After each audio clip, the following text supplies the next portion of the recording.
প্রিয় দর্শক, আমি আরশিয়া ইসলাম আবার স্বাগত তোমাদের আরামবাগ টিভিতে। সবার প্রথমে তোমাদের সবাইকে ঈদের শুভেচ্ছা, ঈদ মোবারক। তোমরা সবাই এই একটা দিন ঈদটাকে ভালো করে এনজয় করো।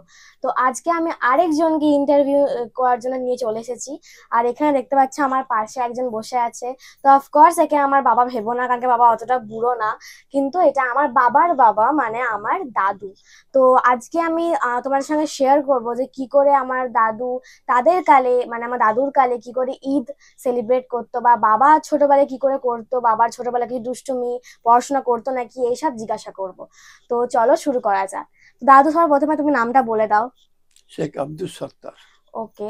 তো তুমি বলো, তোমাদের কালে তোমার এই দিনটাকে, একটা মাত্র দিন তো ঈদের হয়, কি করে সেলিব্রেট করতে, কি করে এনজয় করতে? ছোটবেলায় আমরা ভাই বোন 11 জন। হুম। 11 জন? আচ্ছা। আমরা ওই কোনো সময় হতো কাপড়, কোনো সময় হতো না। ওই পুরানো কাপড়, আগেকার ছোটা মাটি ছিল, সাবান থাকে, ওই দিয়ে কেচে দিয়ে ওই নামাজ পড়তে যেত, অতি আনন্দ করতো। কষ্টের সময় ছিল, প্রত্যেক আমাদের গ্রামের সবাই এরকম অবস্থা ছিল, ওইভাবেই জীবন কাটাতো। আস্তে আস্তে আস্তে আস্তে যখন খুব কষ্ট ছিল, আমি তখন ছিটকে কলকাতায় বেরিয়ে যাই।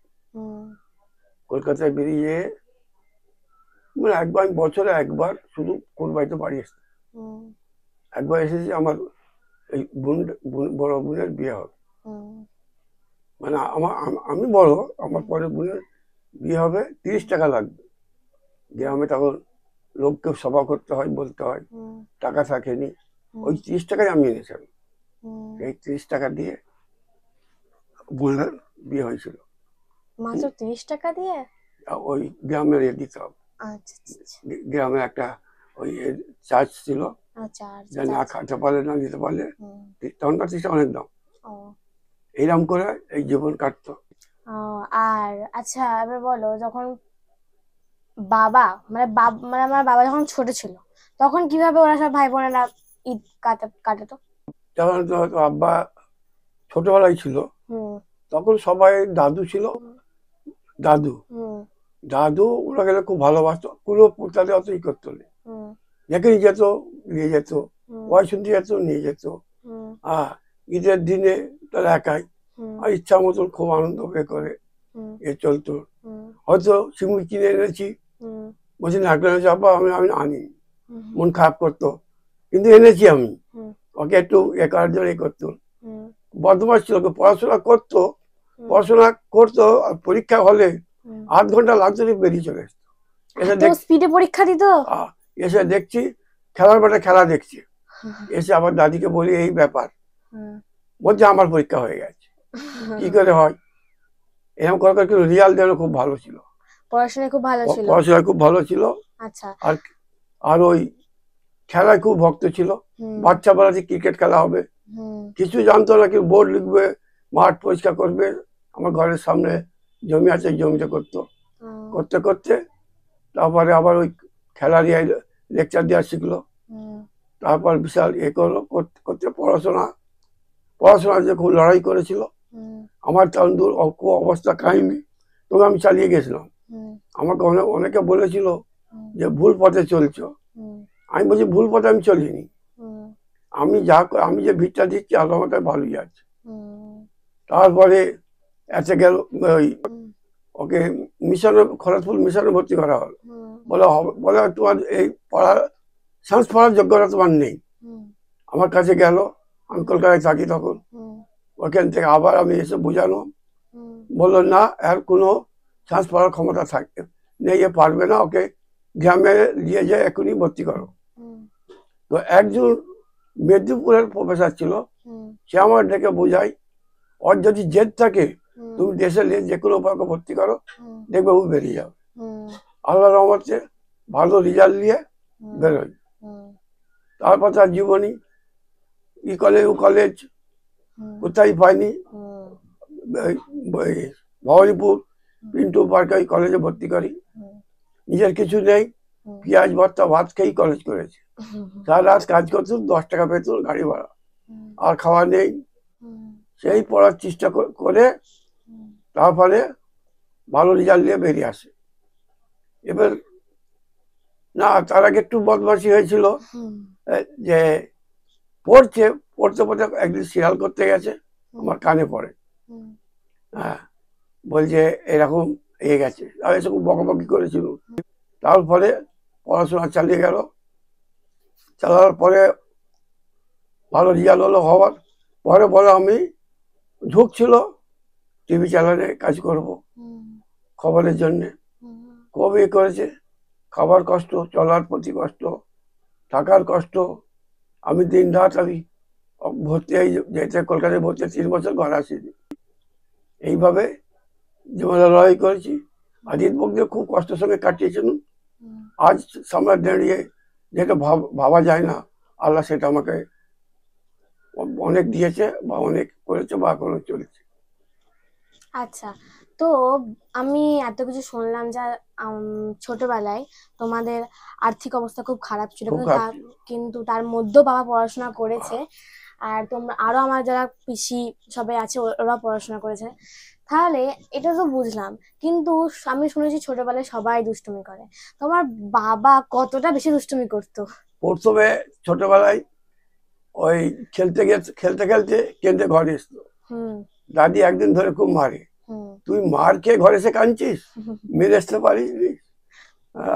ওইটা বরদাস্ত করতে পারতো।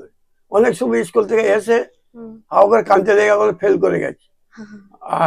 দাদি তো এবার ঝাঁটা কুলোলে দৌড়াদৌড়ি করবে, তাহলে এসে ফেলতো। যখন মাধ্যমিক হয় তখন দাদি আর পারেনি, বলছে ফেল করেছি। ও বলছে দেখ পেপার দেখবে, পেপার দেখ। ও তো দেখতে পারেনি, যারা দেখতে পারবে না এইভাবে দিয়েছে। বলিয়েছে কি করেছে, আমার ছোট ভাইয়ের কাছে নিয়ে গেছে, বসতে বসে বলো মা এত চালাক যে আবার অন্য লোককে নিয়ে নিজে ভাই ওই ভেরিফাই করছে যে পাস করছি কিনা। এইরকম দুষ্টু ছিল। তবে লড়াই করেছে সংসারের জন্য, জয়েন্টে ছিল, খুব পরিশ্রম করেছে। খাওয়া দাওয়া ঠিক মতো হতো না, কলকাতায় নিয়ে যাও পেঁয়াজ কেমড়ে ভাত খেচ্ছে। একজন ভালো লোকের তরকারি ঢুকলো, বলছে এই ছেলেটা সেন্সে পড়ছে পেঁয়াজ কেমড়ে, ই কি পড়বে, সে খানিকটা অসহায় করেছিল। তার সঙ্গে তো আল্লাহ যখন রাজি, সে থেকে ওই আজ এই জায়গায় পৌঁছেছে বা 10 লোক জানতে পারছে। আর একটা কথা রয়ে গেছে এর মধ্যে, যখন পড়াশোনা শেষ করে আমি বলি যে তুমি বিএসসি অনার্স, ওটা হলো সায়েন্স নাকি যারা একটা কি পড়ে ওইটা ভুলে যাচ্ছে। Master degree? হ্যাঁ, না মাস্টার ডিগ্রি নয়, ওই সায়েন্সের একটা ডিগ্রি করতে বললাম, প্রফেসর নাকি ওইটা। ও বললো হ্যাঁ আমি যদি করি এখন 2 লাখ টাকা লাগবে। তখন বলেছি আমি 2 লাখ টাকা লাগুক, আমি চেয়ে করবো, তুমি ভর্তি হও।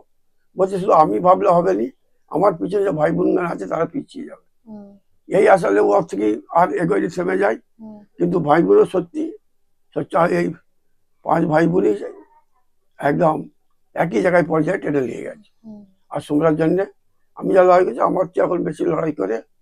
আমাদের যে আমরা কথা বলতে যাচ্তো না, সমাজে মিশতে যাচ্তো না, আর সেই থেকে আমরা এক জায়গায় এসে আল্লাহ পৌঁছেছি।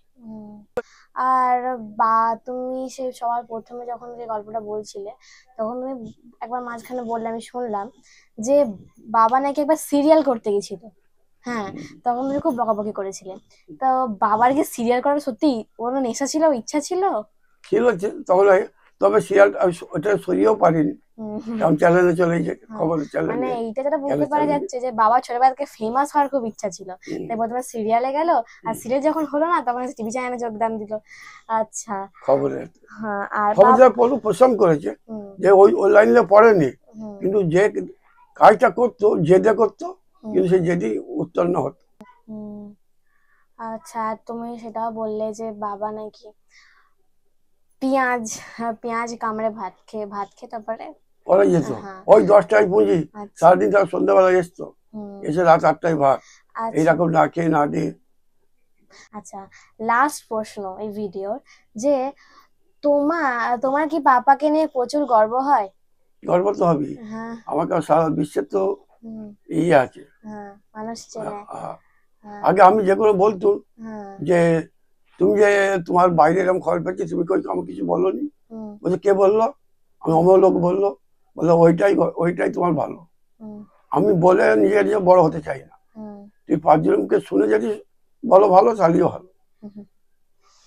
তো দেখতেই পাচ্ছেন অনেকক্ষণ আমরা গল্প করলাম বাবার ছোটবেলায় কিভাবে কি লড়াই করে যে পড়াশোনা করেছে, গ্রাজুয়েট করেছে, তার এটা নিয়ে আমরা আজকে আলোচনা করলাম। আর বুঝতে পারছি যে ছোটবেলায় বাবার পরিবারের আর্থিক অবস্থা প্রচুরই খারাপ ছিল, কিন্তু তার মধ্য দিয়েও পাপা, আর খালি পাপাই না, পাপার আরো ভাই বোনেরা, ওরা সবাই বেরিয়ে আসতে পেরেছে আর আমার দাদু দাদির নাম রোশন করতে পেরেছে। তো শুনলে তো সব তোমরা সবাই।